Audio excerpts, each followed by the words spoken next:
अच्छा, अब क्या है, अब हम थोड़ा सा इसको ओवर और अंडर जॉब की तरफ लेके जाते हैं। अब आप इमेजिन करें कि आपके पास एक डेटा दिया हुआ है, वेरिएबल कॉस्ट 3।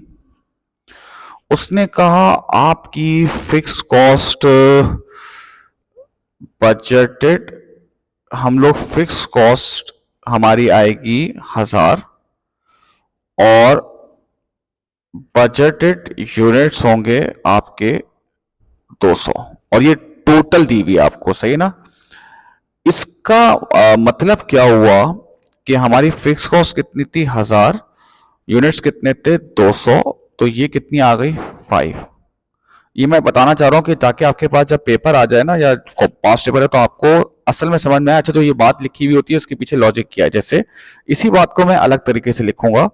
जैसे समझें आप, वेरिएबल कॉस्ट दी हुई है 3, फिक्स कॉस्ट दी हुई है आपके पास 5, और उसके ऊपर लिखा हुआ होगा based on budgeted production of 200 unit. ये इस बात का ये मतलब होता है कि जो आपके पास 5 आई है, इसका मतलब है आपने सोचा था कि आप यूनिट्स बनाओगे 200 और आपकी फिक्स कॉस्ट होगी 1000, ये आपने सोचा था, ठीक है।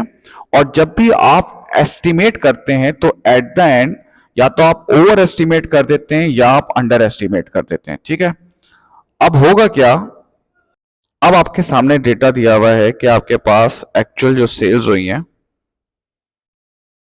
वो हुई है 180 यूनिट, और आपने प्रोडक्शन की है 250 यूनिट की। अब आप डेटा को पहले समझ लें।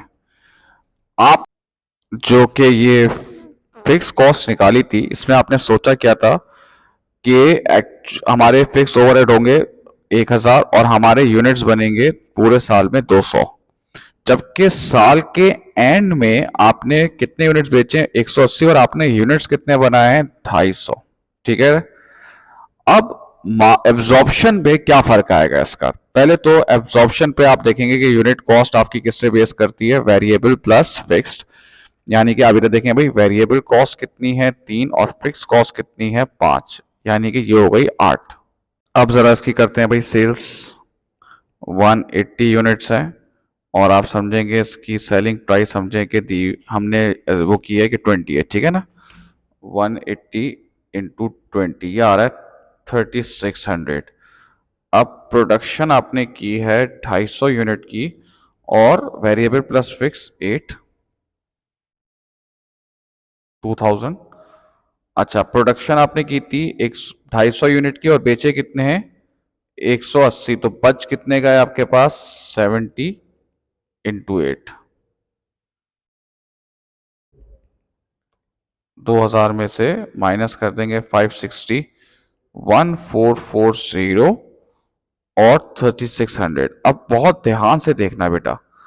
अब ये बोलेगा कि जो आपने जो फिक्स कॉस्ट जाहिर सी बात है कैलकुलेट किए थे वो तो 200 पे किए थे, क्योंकि अगर आप यही चीज जो आपके फिक्स ओवरहेड हैं जो कि आपके 1000 हैं, अगर आप ये 250 यानी कि एक्चुअल यूनिट्स पे करती तो ये होती 4, आपने क्या अज्यूम की हुई है 5, जबकि असल में कितनी आई है साल के एंड में 4, क्योंकि बहुत सारे जो ओवरहेड्स है ना बेटा वो क्लियर होते हैं साल के एंड में। हम एक्चुअली में कितने प्रोडक्शन करेंगे वो क्लियर होता है साल के एंड में, लेकिन जाहिर सी बात है कॉस्टिंग तो करनी है, सही ना, कॉस्ट तो कोट होगी, प्राइस तो कोट होगी। तो हम ये सिर्फ बजटिंग में करते हैं, उस पर करते हैं एस्टिमेट लगाते हैं कि इतने ओवरहेड्स होंगे और इतने यूनिट्स बनेंगे। तो आपने देखा जैसे ही मैंने यूनिट्स को बढ़ाए ओवरहेड का रेट जो है वो चेंज हो गया। तो आर्ग्यूमेंट ये आती है, वो कहता है कि भाई तुमने जो ये 5 कॉस्ट लगाई हुई है फिक्स कॉस्ट की वो तो 200 यूनिट पे थे, अगर आप 250 यूनिट पे बनाओगे तो 4 आ जाएगी। इसका मतलब क्या है, आपने जो फिक्स ओवरहेड एज्यूम किए हैं और जो एक्चुअल है उसमें है डिफरेंस।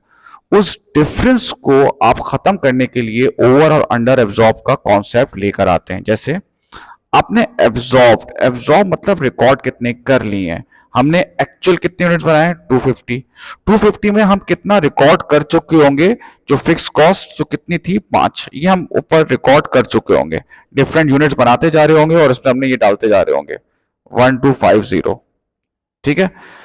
जबकि हमने बजट कितना किया था, हमने बजट किया था 200 यूनिट बनाएंगे और 5000, करेक्ट।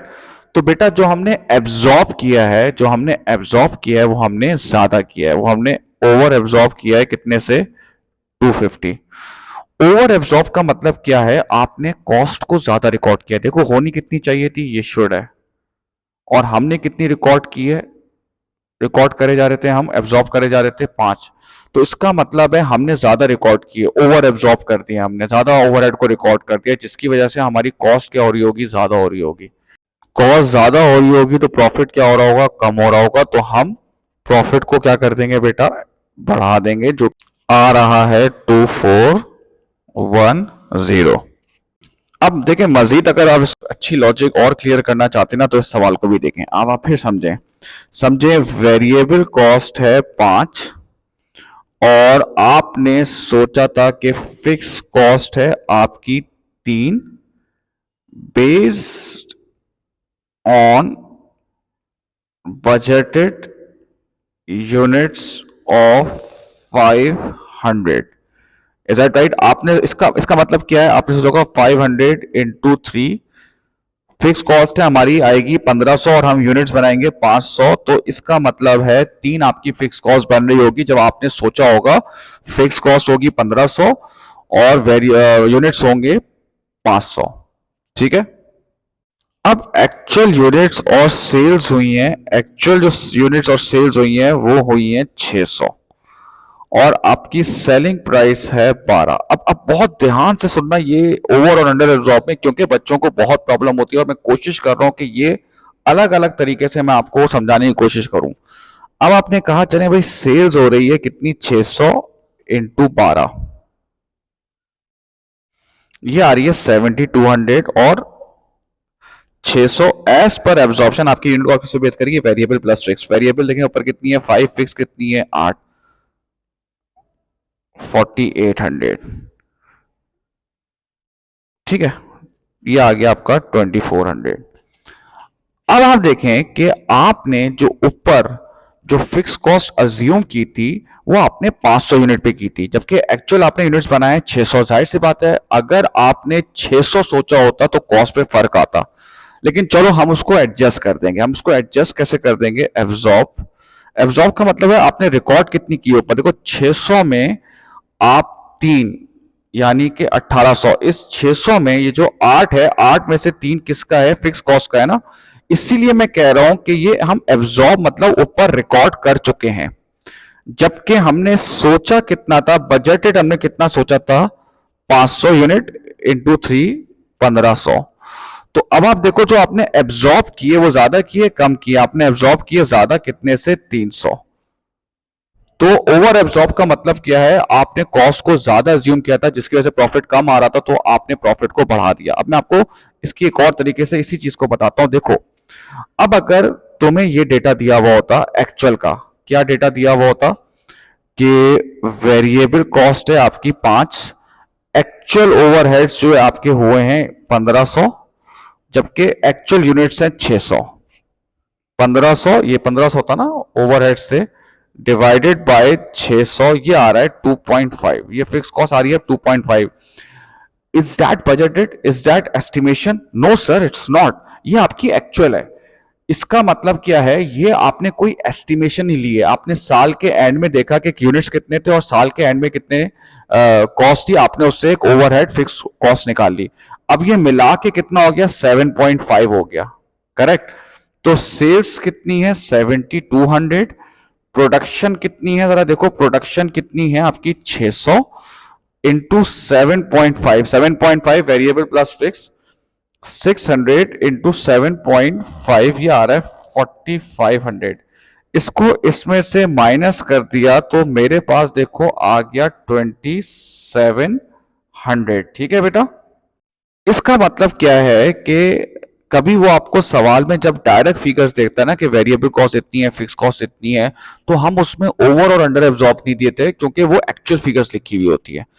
जहां पर वो आपसे ये बोल दे कि फिक्स कॉस्ट बेस्ड होती है बजटेड यूनिट्स पे, इसका मतलब है आपने पहले से निकाली हुई है, प्री डिटरमाइन की हुई है, और एक्चुअल डेटा अगर डिफरेंस आएगा तो इसकी जो फिक्स कॉस्ट का डिफरेंस होगा इसको आप ओवर और अंडर एब्जॉर्ब में खत्म कर देंगे।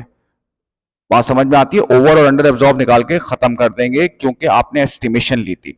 यहां पर आपने कोई एस्टिमेशन नहीं लिया, आपके पास एक्यूरेट साल के आखिरी का डेटा दिया हुआ है। होता क्या है कि ये डेटा होता है जब हम काम स्टार्ट कर रहे होते हैं, ठीक है ना? तो हम लोग एक बजटेड फिगर्स लेते हैं और उसकी बेसिस पे हम ओवरहेड्स निकाल लेते हैं। फिर हम साल के एंड में, क्योंकि जब हमारे पास एक्चुअल डेटा आ जाता है ना, टोटल एक्चुअल डेटा आ जाता है, तो हम उसमें से जो हमारी एस्टिमेशन, रॉन्ग एस्टिमेशन ओवर और अंडर होता है, उसका इफेक्ट जो है हम वो हटा देते हैं। ठीक है बेटा? अब इसको हम जरा अच्छे तरीके से करते हैं, मार्जिनल भी आ जाएगी। सही है? समझे हैं? आपकी वेरिएबल कॉस्ट है आपकी 3, फिक्स कॉस्ट है 2, based on budgeted units, budgeted units of 200। ठीक है? इसको और एलैबोरेट करके बताता हूं। इसका मतलब है आपने सोचा था 200 इंटू 2 400। इसका मतलब है आपने सोचा था कि टोटल ओवरहेड्स होंगे 400 यूनिट्स बनाएंगे हम, तो आपने इस लिहाज से 2 जो है वो आपने एक फिक्स कॉस्ट एज्यूम की है। ठीक है? सेलिंग प्राइस है आपके पास 10। ठीक है? अब एक्चुअल यूनिट्स जो एक्चुअल आपने बनाए हैं वो बनाए हैं आपने 300 और सेल्स किए आपने 250। अब ये एब्जॉर्प्शन और मार्जिन से करके देखते हैं हम। सबसे पहली बात है एब्जॉर्प्शन से करते हैं। हमने सेल्स कितनी की है? 250, सेलिंग प्राइस है 10, तो 2500 हो गया। अब हमने प्रोडक्शन, क्योंकि एब्जॉर्प्शन है तो यूनिट कॉस्ट आपकी बेस करेगी वेरिएबल प्लस फिक्स। वेरिएबल ये रही, फिक्स ये रही 5। हमने यूनिट्स कितने बनाए थे? अच्छा, एक्चुअल यूनिट हमने बनाए थे 300, सॉरी ये हो गया 1500। हमने यूनिट बनाए थे 300, बेचे कितने? 250, तो बच कितने गए? 50। ये आ गया 1250 प्रॉफिट आ गया। अब जाहिर सी बात है आपने एस्टिमेट कितना किया था? आपने एस्टिमेट किया था 200 और एक्चुअल हमने कितने बना दिए? 300। अब जाहिर सी बात है जब एस्टिमेशन चेंज होगी तो आप ओवरहेड का इफेक्ट भी हटाओगे। अब देखो एब्जॉर्ब, हमने ऊपर 300 में से कितनी फिक्स कॉस्ट आपने डाली हुई है? 2, जबकि बजटेड हमने यूनिट्स कितने थे? 200 इंटू 2 400। तो हमने देखो एब्जॉर्ब किए 600 जबकि बजट की थी 400, तो हमने एब्जॉर्ब ओवर की हुई है। ओवर 200 से की हुई है, ज्यादा आपने कॉस्ट को रिकॉर्ड किया होगा तो प्रॉफिट कम हो रहा होगा, तो हम प्रॉफिट को क्या कर देंगे? बढ़ा देंगे। ठीक है भाई? अब आते हैं मार्जिनल पे। मार्जिनल बेचारी सीधी सादी वैसे ही चल रही है। सेल्स कितनी है? 2500 है। अब प्रोडक्शन में कितने यूनिट प्रोड्यूस किए हैं आपने? 300 यूनिट प्रोड्यूस किए हैं। अब एज पर मार्जिनल आपकी जो कॉस्ट है वो किससे बेस करती है? 3। मतलब उसने इस झंझट से ही अपने आप को आजाद कर दिया। उसने कहा ना मैं फिक्स कॉस्ट लेता हूं यूनिट में, ना ही इसका कोई इफेक्ट आएगा बाद में। करेक्ट? तो 300 इंटू 3 900 हो गया। क्लोजिंग इन्वेंट्री कितनी आ जाएगी बेटा आपके पास? 50 इंटू 3 1500, 750 ये आ गई। तो 2500 में से 750 में माइनस करता हूं तो ये आ रहा है 1750। अब यहां पे मैं क्या करूंगा? Budgeted fix cost, 200 into 2 400 budgeted, ये वाली लेंगे। सही है ना? एक्चुअल यूनिट्स पे हम नहीं लेंगे। तो ये आपका आ रहा है 1350।